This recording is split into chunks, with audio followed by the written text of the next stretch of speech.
Hay otros elementos, por ejemplo, psicología de los eneatipos. Es una nueva ciencia, pudiéramos decir. No se puede negar, no se le puede negar el estatus de ciencia porque hay tanta comprobación a través de tantos años, no solo de esta tipología de origen oriental, sino del bien que hace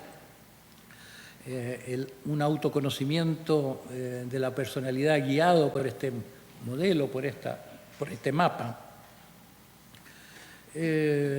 Hoy en día, por filtraciones que hubo de mi grupo original, mi primer grupo en Berkeley era uno en que yo no estaba en libertad de enseñar psicología de los genotipos, como lo llamo ahora, porque esto era algo que me había enseñado Oscar Ichazo, un boliviano que se decía representante de una escuela esotérica. Yo no hubiera nunca violado eso, entonces a este grupo, un grupo aunque llegó a ser de 90 personas, yo les hice a todos firmar un contrato que esto para su uso personal, no para enseñarlo. Algunos no se pudieron quedar callados, fue demasiado grande la tentación, entonces empezaron a hacer escuela, hubo filtraciones, y una filtración de un conocimiento muy parcial que fue el que expuse yo en aquellos años. Ni siquiera expuse el conocimiento de las virtudes que son los antídotos de las pasiones o los pecados según el antiguo lenguaje cristiano. Esto viene de una tradición, un cristianismo afgano, un cristianismo en cierto modo se dice precristiano, y hay buenas bases históricas para pensar de que existió, porque en una oda de Horacio he encontrado exactamente los pecados capitales y los antídotos a cada uno, tal como después fueron propuestos por Casiano y otros padres de la Iglesia. Esta era un conocimiento reservado, se decía un secreto, hubo una filtración y se ha creado todo un movimiento popular, una comunidad, un movimiento del enegrama, un movimiento que yo no aprecio mucho, yo digo que es un hijo bastardo mío. Dijo que una cultura como de revista, así como la astrología de revistas, que trata de etiquetar a la gente sin mucho conocimiento y sin saber qué hacer con ello.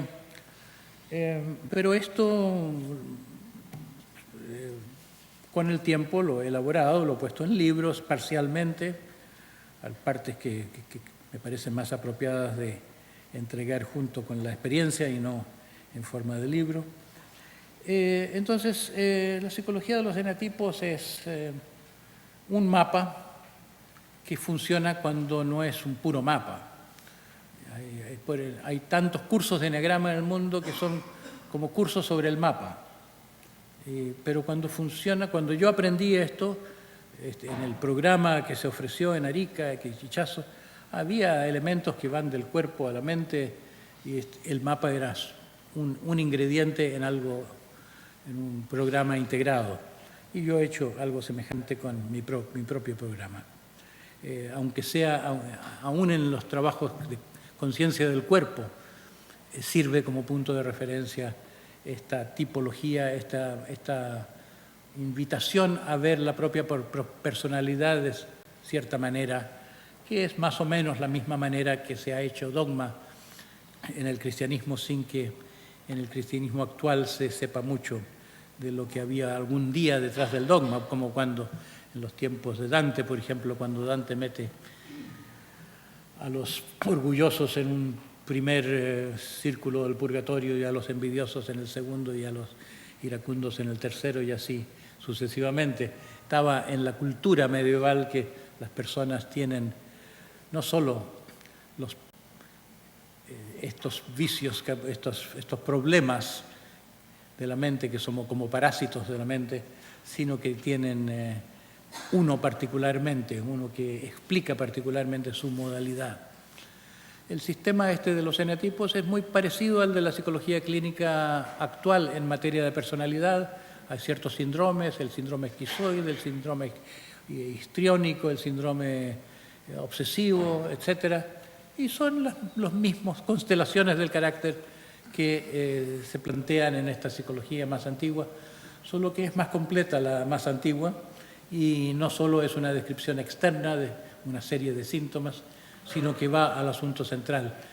¿Cuál es el motor de todo esto? ¿Cuál es ese estado interior que explica, que al entenderlo la persona le da a la persona una posibilidad de distanciarse más o de, en cierto modo, de desidentificarse de ello? Hay tantos más elementos en el programa que tengo que ver ahora. Primero, me quedan 10 minutitos, no voy a terminar la descripción de todo, solo sin decir que esto es, como les decía en cierto modo al comienzo, un mosaico es más que la suma de sus partes, y más que siquieramente un mosaico, es un proceso vivo. Es algo que, como decía, he acompañado a través de un desarrollo gradual. Llegó un momento en que me sentí gratificado de poder servir a las personas que tenía por delante. Llegó otro momento en que me sentí que estaba sirviendo a la profesión de la psicología en varios países, que estaba subiendo el nivel de calidad de la psicoterapia. Pero para mí más importante de todo eso fue de pronto darme cuenta que para una transformación de la educación nunca se va a poder hacer una transformación de la educación cambiando un currículo o cambiando ni siquiera la definición de la educación. No se hacen las transformaciones por ideas, si se necesita hacer una transformación de la conciencia de los educadores, se necesita esto hacerlo a través de un proceso de formación que no ha existido.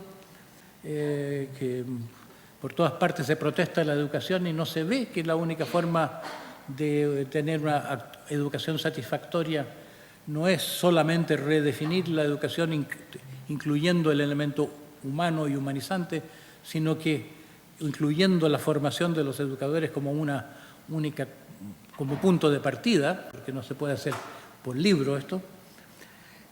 Pero a medida que viajo por el mundo mostrando esta posibilidad, me encuentro que las resistencias son enormes. Los gobiernos me reciben bien, pero nada pasa. Yo creo que hay fuerzas secretas económicas o fuerzas que vienen del imperio transnacional, fuerzas que quieren la educación de otra manera. Los profesores, era mi otra esperanza, van a estar felices los profesores. Hay buscadores entre algunos, hay algunos profesores que sí, pero la masa de los profesores está demasiado deteriorada motivacionalmente por el ejercicio de una profesión absurda. Yo digo que es como criar papagayos, contratar gente para criar papagayos. Bueno, me dio mucho gusto cuando, además de hablarle a un público general, se me ha dado la posibilidad de hablarle a este público tan especial de gente que considera, así en nuestra reunión preliminar, que tal vez pudiera esto servir en la formación de líderes más allá de los líderes que yo pensaba tener en el mundo educacional para que ellos transformen la educación. No se va a transformar la educación solo por el mundo que está en la educación. Parece que se necesita un liderazgo político o que el liderazgo en el mundo empresarial, porque tiene el poder del dinero, haga ofertas atractivas a los educadores que los hagan sentir que que vale la pena probar ciertas innovaciones. Y creo que ya está bueno.